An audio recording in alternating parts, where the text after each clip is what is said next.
Hi, welcome to Western TV. This show is already viewed more than the current show Jay and I are on.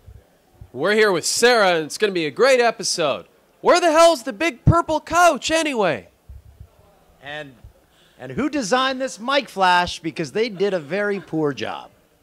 I think the tape adds character, actually. You can say that, yeah. It's vintage. So we're here at Western University, and just kind of wondering, you obviously went to Ryerson. You weren't as close to London when you went to school. No. But wondering... What's the college here, Fanshawe? Fanshawe. I applied to go to Fanshawe. I was rejected. Ooh. Yeah. Low Shut below. down. But kind of just wondering if you ever came to Western, have any kind of funny party stories? I came to Western once while I was going to Rye High, and I went to the Seeps, and I don't remember anything other than that. That's all I remember. I remember I had to ride a bus back to Toronto, and I barely got on the bus the next day. Other than that, it's all a blur, to be honest. I'm kind of mad at London because Corey Perry of the Anaheim Ducks was born and raised in Peterborough, but then he came and played for the Knights, and now I think he calls London home. So you guys stole Corey Perry from my hometown. Thanks a lot. So we all had a good time when we visited London, is what we're saying. Yes. Best. And I know you guys probably get this a lot. I mean, you did move from Canada, you went to the States, but you kind of tell us the biggest change that you had to face in terms of Canadian sports broadcasting. There aren't really that many differences, not as many as we thought there would be. The only difference is that we have a lot more people working on the show. So, you know, it was myself, Dan, 2 robotic cameras, and a 18-year-old intern who would run the teleprompter for us.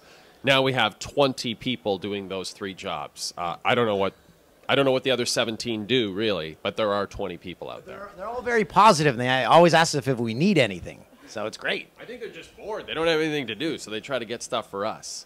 We have one guy named Pearl, and he shows up at the beginning of the show and asks us if we want water, and then he disappears for 3 hours, and then at the end of the show he says, "Great show, guys." I don't know where he goes for 3 hours. He also brings us mints. I'm addicted to those wintergreen lifesavers, and he brings us a bowl of those, and then he leaves. Drinking those with water, though, that kind of sets your mouth on fire. No, I don't drink water. I drink energy drinks on the show. So Dan doesn't hydrate with water like other humans. So you say no to the intern who asks you for water. Yes, exactly. That's good. I always accept it though, and then because I feel bad, I want him to feel useful. Yeah, you don't want him to lose his job. He's almost he should be retired by now, really. Oh, the other night, Corey, one of our audio technicians, I took off my mic packs and stuff before we were told, and he goes, "You're gonna get me fired. You're gonna get me fired. You don't have your stuff on." I'm like, "Well, you didn't take it off me, but you're supposed to have it on all time." So Corey may be fired now. What I like to do is just bend over and let him take my packs off for me. Ooh, lucky Corey. And then, I mean, you guys did cover the London and the Sochi Olympics together, but what other kind of crazy adventures have you been on? What's your favorite one that you've... We were just in Newfoundland. Yeah. Had some moose stew. It was absolutely fantastic. That was just a couple weeks ago. We were there for the Newfoundland-Labrador Winter Games.